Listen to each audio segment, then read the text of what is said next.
নমস্কাৰ এজন ভিউৱাৰ্ছে মোক সুধি আছিল যে মোক মজবুৰ নকৰিবা মই মিছা কথা ক'বলৈ মজবুৰ আছিলো এনে ধৰণৰ বাক্যবোৰ আমি কেনেদৰে ইংৰাজীত ক'ব পাৰো বা কেনেদৰে ইংৰাজীলৈ ট্ৰান্সলেট কৰিব পাৰো তাৰ ওপৰত এটা ভিডিও প্ৰস্তুত কৰিব লাগে গতিকে আজিৰ এই ভিডিওটোত মই আপোনালোকক ক'বলৈ যত্ন কৰিছো আমি এনে ধৰণৰ বাক্যবোৰ কেনেদৰে ইংৰাজীলৈ ট্ৰান্সলেট কৰিব পাৰো বা এনে ধৰণৰ বাক্যবোৰ আমি কোনবোৰ ৱৰ্ডৰ সহায়ত সহজে ইংৰাজীত প্ৰকাশ কৰিব পাৰো গতিকে ভিডিওটো খুব ইন্টাৰেষ্টিং এটা শৰ্ট ভিডিও হ'ব আপোনালোকে স্কিপ নকৰাকৈ হেকলৈকে চাওক কেইবাটাও এক্সাম্পলৰ সহায়ত মই আপোনালোকক কনসেপ্টটো বুজাই দিবলৈ যত্ন কৰিছো সো আহক এতিয়া ভিডিওটো আৰম্ভ কৰো এইখিনিতে এটা বিশেষ ঘোষণা আপোনালোকৰ মাজৰ কোনো লাৰ্নাৰ্ছে যদি অনলাইন মাধ্যমৰ জৰিয়তে মোৰ হৈতে স্পোকেন ইংলিশ বা ইংলিশ গ্ৰামাৰ শিকিব বিচাৰে তেতিয়াহলে তলত উলাই থকা নাম্বাৰটোত আপোনালোকৰ নাম আৰু এড্ৰেছ হোৱাটছআপ কৰক এই ক্লাছটোত আপোনালোকে বেসিকৰ পৰা এডভান্স ইংলিছলৈকে শিকিব পাৰিব আৰু ইংৰাজীত ব্যৱহাৰ হৈ থকা বিভিন্ন বাক্য আমি কেনেদৰে ফৰ্ম কৰিব পাৰিম বা বিভিন্ন সিচুৱেচনত কেনেদৰে ব্যৱহাৰ কৰিব পাৰিম তাৰ বিষয়ে আপোনালোকক প্ৰেক্টিস কৰোৱা হ'ব আৰু এই ক্লাছটোৰ ডিউৰেচন হ'ব মাত্ৰ 8 মাহ অহা 16 সেপ্টেম্বৰৰ পৰা আবেলি 6 বজাত এই ক্লাছ আৰম্ভ হ'ব যদি আপুনি এই ক্লাছটোত এনৰোল হ'ব বিচাৰে স্ক্ৰিনত উলাই থকা নাম্বাৰটোত আপোনাৰ নাম আৰু এড্ৰেছ হোৱাটছআপ কৰিবলৈ নাপাহৰিব এই ক্লাছটো সকলো লোকৰ বাবে উপলব্ধ হ'ব ছাত্ৰ ছাত্ৰী হাউসৱাইফ সাৰ্ভিসমেন সকলোৱে এই ক্লাছটোত এনৰোল হ'ব পাৰিব আৰু যদি আপুনি এই ক্লাছটোৰ সবিশেষ পাব বিচাৰে ডেসক্ৰিপচন বক্সত থকা লিংকটোত ক্লিক কৰি আপুনি ক্লাছৰ সবিশেষ ডাউনলোড কৰিব পাৰিব ধন্যবাদ আমি আমাৰ ডেইলি লাইফত এনে ধৰণৰ বিভিন্ন বাক্য কৈ থাকো যে এইটো কৰিবলৈ মোক মজবুৰ নকৰিবা তাই মোক এইটো কৰিবলৈ মজবুৰ কৰিছিল মেনেজাৰজনক চাকৰিটো ৰিজাইন কৰিবলৈ মজবুৰ কৰিছিল এনে ধৰণৰ বাক্যবোৰ যেতিয়া আমি ইংৰাজীত ট্ৰান্সলেট কৰিব লগা হয় বা ইংৰাজীত ক'ব লগা হয় তেনেকুৱা ক্ষেত্ৰত এই মজবুৰৰ কাৰণে আমি এটা ওয়াৰ্ড ব্যৱহাৰ কৰিব পাৰো হেতু হল কম্পেল টু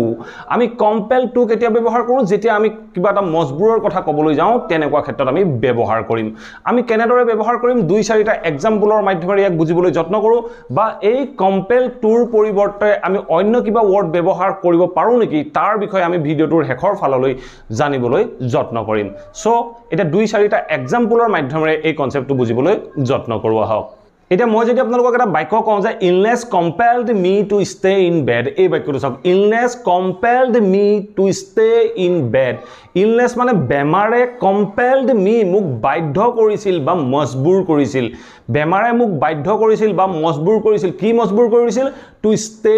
ইন বেড বিছনাত থাকিবলৈ মোক বাধ্য কৰিছিল আমি এনে ধৰণৰ বাক্য আমাৰ ডেইলি লাইফত ক'ব লগা হয় বেমাৰে মোক বিছনাত থাকিবলৈ বাধ্য কৰিছিল বুলি কওঁতে আমি বাক্যটো ক'লো illness compelled me two stay in bed এনে ধৰণে আমি বাক্যটো ক'ব পাৰো ঠিক আছে নেক্সট এটা এক্সাম্পল চাওক নেক্সট এক্সাম্পল কি কৈছে hunger compelled him to thief এই বাক্যটো চাওক hunger compelled him to thief hunger মানে ভুকে কম্পেলড হিম তাক মজবুৰ কৰি দিছিল তাক বাধ্য কৰি দিছিল কি কৰিবলৈ টু থিফ চুৰ কৰিবলৈ বাধ্য কৰি দিছিল ভুকে তাক চুৰ কৰিবলৈ বাধ্য কৰি দিছিল বুলি কওঁতে আমি বাক্যটো ক'লো hunger compelled him to thief ঠিক আছে নেক্সট এক্সাম্পল চাওক নেক্সট এক্সাম্পল কি কৈছে His wife compelled him to leave his job and home. এই বাক্যটো কি ক'লে His wife compelled him তাৰ ঘৈণীয়েকে তাক বাধ্য কৰি দিছিল মজবুৰ কৰি দিছিল কি মজবুৰ কৰিছিল compelled him to leave his job তাৰ চাকৰি এৰিবলৈ মজবুৰ কৰি দিছিল and home ঘৰ আৰু চাকৰি এৰিবলৈ তাৰ ঘৈণীয়েকে তাক মজবুৰ কৰি দিছিল বা বাধ্য কৰি দিছিল The manager was compelled to resign. এই বাক্যটো কি ক'লে The manager was compelled to resign.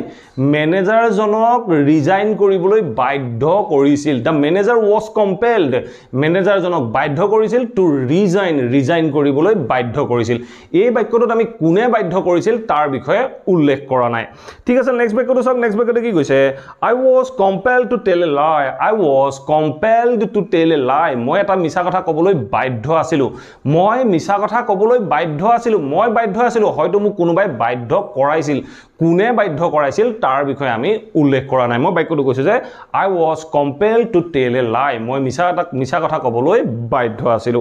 ঠিক আছে নেক্সট বাক্যটো চাওক নেক্সট বাক্যটো কি কৈছে She is compelled to earn money for her family এই বাক্যটো চাওক কি কৈছে She is compelled to earn money তাই পইচা ঘটিবলৈ বাধ্য for her family তাই ফ্যামিলিৰ কাৰণে তাই পইচা ঘটিবলৈ বাধ্য বা মজবুৰ এনে ধৰণে আমি যেতিয়া ক'বলৈ যাওঁ তেতিয়া আমি বাক্যটো ক'ব পাৰো She is compelled to earn money for her family তাই পৰিয়ালৰ বাবে পইচা ঘটিবলৈ বাধ্য ঠিক আছে কেতিয়াবা আমি এই compel to আমি যিবোৰ imperative sentence হয় imperative sentence টো ব্যৱহাৰ কৰিব পাৰো আমি কেনেদৰে ব্যৱহাৰ কৰো দুটা এক্সাম্পলৰ মাধ্যমেৰে ইয়াকো বুজি লবলৈ যত্ন কৰো সো ফাৰ্স্ট সেন্টেন্স কি কৈছে don't compel me to make a call to her এই বাক্যটো কি ক'লে don't compel me মোক মজবুৰ নকৰিবা মোক বাধ্য নকৰিবা don't compel me মানে হল মোক বাধ্য নকৰিবা বা মজবুৰ নকৰিবা তাৰ পিছত আমি বাক্যটোৰ অন্য অংশ ক'ব পাৰো মই বাক্যটো কি কৈছে don't compel me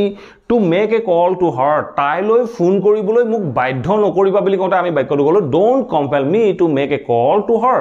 তাইলৈ ফোন কৰিবলৈ মোক বাধ্য নকৰিবা ঠিক আছে এতিয়া চাওক লাষ্ট এক্সাম্পলটো কি কৈছে don't compel me to argue এই বাক্যটো চাওক কি কৈছে don't compel me to argue মোক তৰ্ক কৰিবলৈ বাধ্য নকৰিবা